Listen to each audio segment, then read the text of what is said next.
بسم اللہ الرحمن الرحیم نحمدہ و نصلی علی رسولہ الکریم اما بعد۔ قربانی کورس کا 8واں عنوان ہے، کیا صدقہ قربانی کا بدل بن سکتا ہے اور کیا قربانی کے بجائے رفائی کام کرنا زیادہ بہتر ہے؟ یہ جو عنوان ہے یہ دراصل ایک اعتراض ہے جو ہر سال قربانی کے موقع پر ملحد، سیکولر اور کچھ دیگر حضرات کی طرف سے سامنے آتا ہے۔ ان کا کہنا یہ ہے کہ ہر سال مسلمان اتنی بڑی تعداد میں جانوروں کی قربانی کرنے میں جو رقم خرچ کرتے ہیں، اتنا بڑا سرمایہ جو اربوں خربوں کی مقدار میں ہوتا ہے، یہ خرچ ہوتا ہے،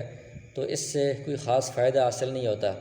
اتنے جانور ذبح ہوتے ہیں، کچھ لوگ گوشت کھا لیتے ہیں، بس کام ختم ہو جاتا ہے، اتنی بڑی رقم کا کوئی فائدہ حاصل نہیں ہوتا۔ جبکہ اس کے بجائے اگر یہی ساری رقم، اتنا بڑا سرمایہ اگر غرباء و مساکین پر، یتیموں بیواؤں پر صدقہ کر دیا جائے تو کتنے غریب گھرانوں کا چولہا اس سے جلے گا، کتنے لوگوں کو اس سے فائدہ حاصل ہوگا۔ یا یہ جو اتنی بڑی رقم ہے یہ رفائی کاموں میں اگر خرچ کر دی جائے جو عوام کی فلاح و بہبود کے کام ہوتے ہیں، مثلاً اسپتالوں کی تعمیر ہے اور لوگوں کو پانی نکلوا کر دینا ہے اور سڑکوں کی تعمیر ہے، اس طرح کے جو کام ہیں عوامی فائدے کے، وہ اگر کیے جائیں تو کتنی بڑی تعداد میں عوام کو اس سے فائدہ حاصل ہوگا۔ تو یہ جو باتیں ہیں بظاہر خوشنما معلوم ہوتی ہیں، اس لیے بہت سے سادہ لوگ جو مسلمان ہیں وہ بھی ان باتوں میں آ جاتے ہیں اور وہ اس جال میں پھنس جاتے ہیں، اور وہ بھی یہی سمجھنے لگتے ہیں کہ قربانی میں یہ اتنی بڑی رقم جو ضائع ہو رہی ہے، اس کے بجائے اس کو صدقہ میں خرچ کرنا چاہیے یا رفائی کاموں میں خرچ کرنا چاہیے تاکہ اس سے یہ فلاں فائدے حاصل ہو سکیں۔ تو پہلے تو ایک مسلمان کو خود یہ اس بات پر پکا یقین ہونا چاہیے کہ شریعت کا جو بھی حکم ہے، چاہے اس میں فائدہ ہو یا نہ ہو، اس کو ہم نے من و عن تسلیم کرنا ہے، اور اس کے اندر ہی فائدہ ہے، کسی اور چیز میں اگرچہ بظاہر ہمیں فائدہ نظر آ رہا ہو۔ پھر اگر کوئی دوسرا اعتراض کر رہا ہو تو اس کو بندہ مطمئن بھی کر سکے، سمجھا بھی سکے کہ اسلام کے حکم پر اگر اعتراض ہو رہا ہے تو ہم اس اعتراض کو دور کر سکیں۔ اس لیے ان اعتراضات پر بات کرنا ضروری ہے۔ تو یہ جو اعتراض ہے اس کے اوپر ہم بات کریں گے، تو اس کے مختلف جوابات ہو سکتے ہیں۔ سب سے پہلا جواب یہ ہے کہ اسلام کا معنی ہی ہے اطاعت اور فرمانبرداری کرنا۔ ہمارا مذہب اسلام ہے، اسلام کا جو لفظ ہے اس کا معنی ہے اطاعت کرنا، فرمانبرداری کرنا، اپنی گردن جھکانا، سر تسلیم خم کرنا۔ تو جو مسلمان ہے اس کی شان یہ ہے کہ اللہ تعالیٰ کا، اللہ کے رسول صلی اللہ علیہ وسلم کا جو حکم بھی اس کے سامنے آئے وہ اس کی اطاعت کرے، فرمانبرداری کرے اور اس کے سامنے اپنی گردن جھکا لے، سر تسلیم خم کر لے، چاہے وہ اس کی عقل میں آئے یا نہ آئے، اس کو اس میں حکمت معلوم ہو یا نہ ہو، ہر صورت میں اس نے اس اسلام کے حکم پر من و عن عمل کرنا ہے، اس کو تسلیم کرنا ہے۔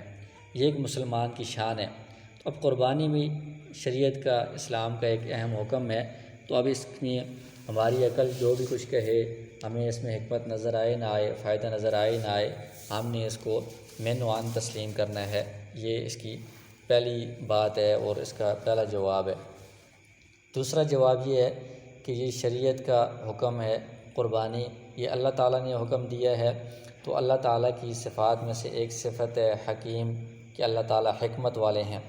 تو حکیم کا ہر حکم حکمت سے خالی نہیں ہوتا، یعنی ہر حکم حکمت سے بھرپور ہوتا ہے۔ تو اللہ تعالیٰ کا یہ جو حکم ہے قربانی، اگرچہ بظاہر ہمیں اس میں حکمت نظر نہ آ رہی ہو، ہماری عقل میں یہ بات نہ آ رہی ہو، لیکن حقیقت میں اس میں حکمتیں ہی موجود ہوں گی۔ جیسے قرآن کریم میں حضرت خضر علیہ السلام کا قصہ موجود ہے کہ انہوں نے کچھ ایسے کام کیے کہ جو بظاہر انسانی عقل میں نہیں آ رہے، انسان کو اس میں حکمتیں معلوم نہیں ہو رہی بلکہ نقصانات معلوم ہو رہے ہیں۔ جیسے انہوں نے کشتی میں سفر کرتے ہوئے اس کا تختہ اکھاڑ دیا، ایک چھوٹے بچے کو انہوں نے قتل کر دیا، تو بظاہر انسان یہ کہے گا کہ یہ جو کام ہے یہ نقصان دہ کام ہے، یہ انہوں نے ٹھیک نہیں کیے، لیکن اس کے پیچھے جو پس منظر تھا جو اللہ تعالیٰ کو معلوم تھا، اللہ تعالیٰ نے جس کی وجہ سے ان کو حکم دیا، تو وہ جب سامنے آیا قرآن کریم میں آگے جب اس کو بتایا گیا، تو اس میں پھر ہر انسان اس پر مطمئن ہو جاتا ہے کہ واقعی ان کاموں کے اندر حکمتیں موجود تھیں جو اللہ تعالیٰ کو معلوم تھیں لیکن ہمارے سامنے نہیں تھیں۔ تو قربانی اللہ تعالیٰ کا حکم ہے، اس میں حکمتیں موجود ہیں اگرچہ وہ ہمارے سامنے نہ آئیں۔ تیسرا جواب یہ ہے کہ حضور صلی اللہ علیہ وسلم نے واضح طور پر ارشاد فرما دیا ہے، جیسا کہ پہلے فضائل میں بھی احادیث آپ کے سامنے آئی ہیں۔ ایک حدیث ہے ترمذی شریف کی کہ عید الاضحیٰ کے دن اللہ تعالیٰ کے ہاں قربانی سے بہتر کوئی بھی عمل نہیں۔ تو اس سے پتہ چلتا ہے کہ ان ایام میں سب سے بہتر اور افضل عمل قربانی ہی ہے۔ اس کے علاوہ اگر کوئی صدقہ دینا چاہتا ہے تو وہ قربانی سے افضل نہیں ہو سکتا، رفائی کام کرنا چاہتا ہے تو وہ قربانی سے افضل نہیں ہو سکتا، یہ قربانی کا بدل نہیں بن سکتے یہ کام۔ اسی طرح ایک اور حدیث بھی پہلے بھی آپ کے سامنے آئی ہے، طبرانی کی روایت ہے کہ قربانی کے لیے رقم خرچ کرنا اور چیزوں میں خرچ کرنے سے زیادہ افضل اور بہتر ہے۔ تو اس میں بھی صاف واضح الفاظ میں آ رہا ہے کہ یہ جو رقم ہے اس کو قربانی میں ہی خرچ کرنا یہ بہتر ہے، افضل ہے۔ اس کو صدقے میں خرچ کرنا یا رفائی کاموں میں خرچ کرنا وہ افضل نہیں ہو سکتا اور نہ ہی وہ قربانی کا بدل بن سکتا ہے۔ چوتھا جواب اس میں یہ ہے کہ رسول اللہ صلی اللہ علیہ وسلم کا جو عمل ہے وہ بھی اس بات پر دلالت کرتا ہے کہ یہ قربانی ہی زیادہ بہتر ہے، افضل ہے۔ اس کے بجائے صدقہ کرنا یا رفائی کام بہتر نہیں ہو سکتے اور نہ صدقہ قربانی کا بدل ہو سکتا ہے۔ کہ حدیث آپ کے سامنے پہلے بھی آئی ہے، ترمذی شریف کی حدیث ہے کہ رسول اللہ صلی اللہ علیہ وسلم نے ہجرت کے بعد 10 سال تک مسلسل قربانی فرمائی ہے۔ اور ایسی حدیث بھی آپ کے سامنے آئی ہیں کہ آپ صلی اللہ علیہ وسلم نے صحابہ اکرام رضی اللہ عنہم کو بھی ترغیب دی ہے، ان کو بھی قربانی کا حکم فرمایا ہے۔ اور اگر قربانی کے بجائے رفائی کام کرنا یا غرباء پر صدقہ کرنا زیادہ بہتر ہوتا ان دنوں میں، تو اس زمانے میں بھی غرباء موجود تھے۔ آپ صلی اللہ علیہ وسلم کے زمانے میں بھی جیسا کہ آپ واقعات سنتے رہتی ہیں کہ بہت سارے لوگوں کے پاس مال و دولت کی کمی تھی، فاقے وغیرہ بھی آتے تھے، بعض اوقات کھانے کے لیے بھی نہیں ہوتا تھا۔ تو اگر قربانی کے بجائے صدقہ زیادہ بہتر ہوتا تو آپ صلی اللہ علیہ وسلم جو غریبوں کی بہت دیکھ بھال کرنے والے تھے، ان کی خیرخواہی کرنے والے تھے، تو آپ ضرور قربانی کو چھوڑ کر صدقہ کرتے اور رفائی کام کرتے۔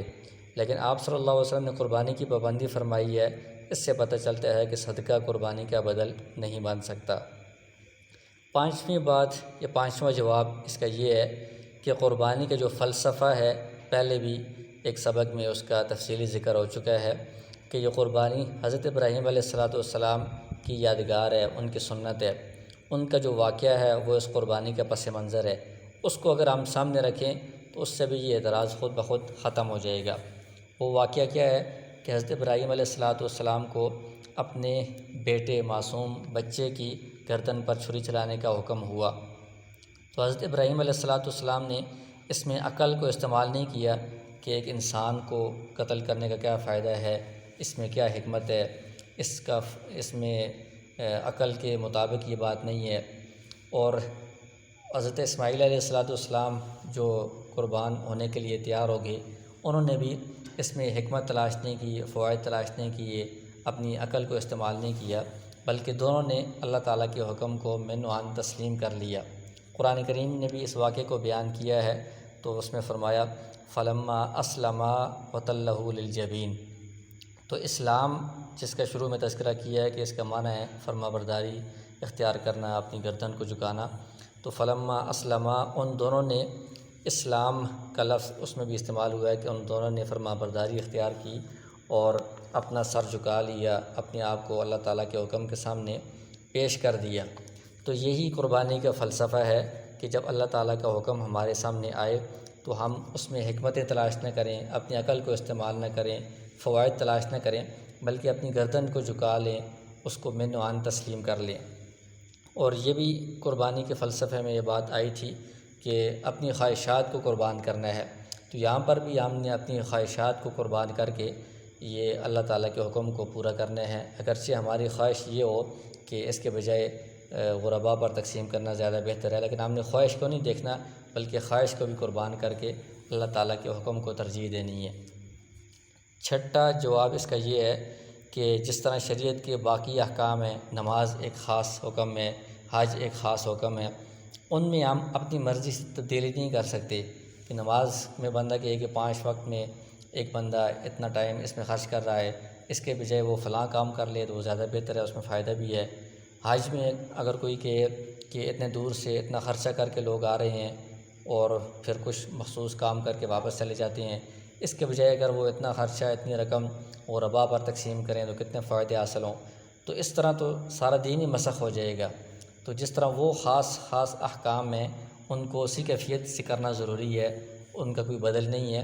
اسی طرح قربانی بھی ایک خاص حکم ہے، اس کو اسی کیفیت کے ساتھ کہ جانوروں کو ذبح کیا جائے اس طرح کرنا ضروری ہے۔ اس کے بجائے اس کو ہم اپنی خواہش سے تبدیل کر لیں صدقے میں یا رفائی کاموں میں، اس کی شریعت میں اجازت نہیں ہے۔ ساتواں جواب جس کا یہ ہے کہ ہم جو کہہ رہے ہیں کہ قربانی کرنا ہی ان دنوں میں ضروری ہے، رفائی کام کرنے سے یا صدقہ کرنے سے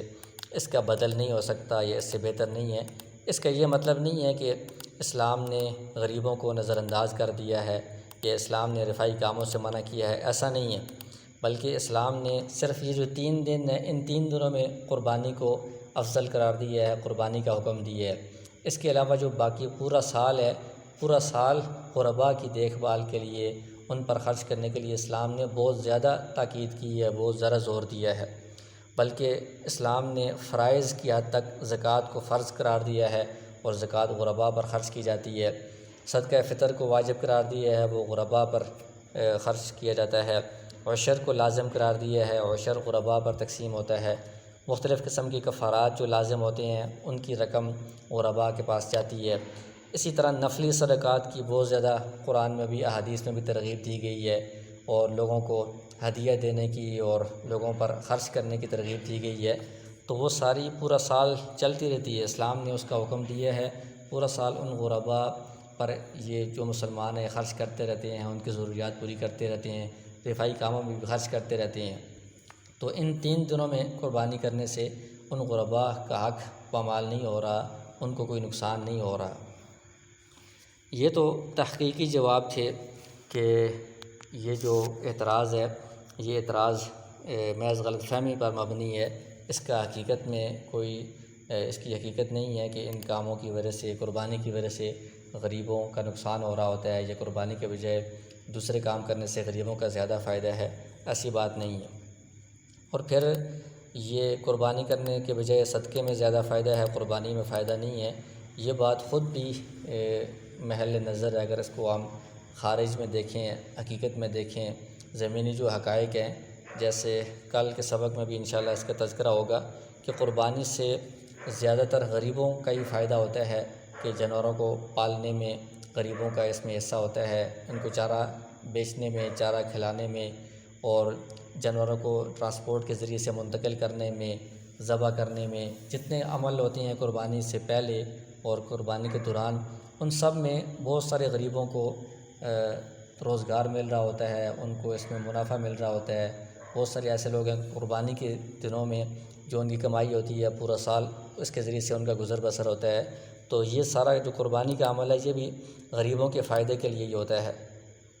تو اس کی مزید تفصیل انشاءاللہ کل کے سبق میں آئے گی۔ تو یہ تحقیقی اس کے جواب تھے کہ یہ حقیقت میں یہ اعتراض ٹھیک نہیں ہے، حقیقت میں یہ قربانی کا عمل ہی ضروری ہے، اس کے بجائے صدقہ اس کا بدل نہیں بن سکتا اور یہ غریبوں کے فائدے کے لیے بھی ہے۔ اب الزامی جواب اس کا یہ ہے، یعنی ہم ان کو کہتے ہیں جو اعتراض کرنے والے ہیں کہ آپ قربانی کے دنوں میں غریبوں کو آپ جو ہے بہت ذرا اپنے سامنے رکھتے ہیں، ان کی دیکھ بھال کا خیال رکھتے ہیں کہ قربانی کے بجائے غرباء پر یہ رقم خرچ ہونی چاہیے۔ تو یہ قربانی تو اسلام کا ایک اہم حکم ہے، اس کو آپ چھوڑ کر یا اس کو مسخ کر کے غریبوں کو آپ یاد رکھتے ہیں، اس کے بجائے جو پوری دنیا میں فضول قسم کے اخراجات ہو رہے ہیں، مختلف قسم کے رسوم میں لاکھوں کروڑوں روپیہ خرچ ہوتا ہے، اس کو اگر آپ سامنے رکھیں کہ ان رسوم و رواج میں اور فضولیات میں جو رقم خرچ ہو رہی ہے اس کو وہاں خرچ کرنے کے بجائے غریبوں پر تقسیم کیا جائے، رفائی کاموں میں خرچ کیا جائے تو اس کا کتنا فائدہ حاصل ہوگا اور وہ رقم ضائع ہونے سے بچ جائے گی۔ مثلاً مختلف قسم کے کھیل دنیا میں ہوتے ہیں، ٹورنامنٹ ہوتے ہیں، اس میں لاکھوں کروڑوں روپے خرچ ہوتے ہیں، اگر اس کے بجائے وہ غرباء پر تقسیم ہو تو کتنا فائدہ ہوگا۔ اسی طرح مختلف جوئے بازیاں ہوتی ہیں، اس میں کروڑوں اربوں روپیہ صرف کیا جاتا ہے، بسنت کی رسم ہے اور مختلف رسوم و رواج مختلف پروگرامز ہوتے ہیں، فحش پروگرام جو گانے بجانے کے، ان کا کوئی فائدہ بھی نہیں ہے، الٹا نقصان ہے، گناہ کے کام ہیں۔ ان میں رقم خرچ کرنے کے بجائے یہ غرباء پر تقسیم کرنی چاہیے۔ شادی کی جو رسومات ہیں ہر علاقے میں ہوتی ہیں، منگنی سے لے کر رخصتی تک کتنے مختلف قسم کے فنکشنز ہوتے ہیں، ان میں آتش بازی اور کارڈز اور چراغاں وغیرہ مختلف قسم کے اخراجات ایسے ہوتے ہیں جن کی کوئی ضرورت نہیں ہے، اور بعض ایسے ہیں کہ جو نقصان کا باعث بنتے ہیں اور گناہ کا ذریعہ ہیں۔ تو ان میں بندہ یہ سوچے کہ یہ شادی سنت طریقے کے مطابق کم خرچ میں کر لی جائے، باقی جتنی رقم بچتی ہے وہ غرباء میں ہم تقسیم کر دیں، ان کا کتنا فائدہ ہے۔ اسی طرح مختلف جو سیکولر حضرات مختلف ڈیز مناتے ہیں، برتھ ڈے میں کیک کاٹنا ہے، اس میں تحفے تحائف کا سلسلہ ہوتا ہے، ویلنٹائن ڈے ہے، نیو ایئر نائٹ پر فنکشنز ہو رہے ہیں، آتش بازیاں ہو رہی ہیں، اس طرح کے مختلف ایسے فضول خرچے ہیں جن کا بالکل کوئی فائدہ نہیں ہے، الٹا نقصان ہے۔ ان خرچوں میں بندہ یہ کہے کہ ان رقموں کو ان فضول چیزوں میں خرچ کرنے کے بجائے غرباء میں تقسیم کریں، رفاہی کاموں میں خرچ کریں، وہاں پر ان کا یہ جذبہ سامنے نہیں آتا غریبوں کی امداد کا، غریبوں کی خیرخواہی کا، بلکہ وہاں پر یہ سارے خود اس میں مشغول ہوتے ہیں، بڑے جوش و جذبے سے یہ سارے فضول کام کر رہے ہوتے ہیں۔ اس سے پتہ چلتا ہے کہ یہ اصل میں غریبوں کی خیرخواہی کا جذبہ نہیں ہے، بلکہ حقیقت میں یہ اسلام کے اس حکم کو مسخ کرنا ہے، اسلام کے اس حکم کو ختم کرنے کی کوشش کرنا ہے۔ تو لہٰذا ایک مسلمان کو مطمئن ہونا چاہیے کہ قربانی جو اسلام کا ایک شعار ہے، ایک اہم حکم ہے، وہ بالکل حکمت کے مطابق ہے، اور اگر اس میں ہمیں حکمت معلوم نہ بھی ہو تب بھی یہ اللہ تعالیٰ کا حکم ہے، ہم نے ماننا ہے، لیکن یہ حقیقت میں بالکل حکمت کے مطابق ہے، اس میں غریبوں کا فائدہ ہی فائدہ ہے۔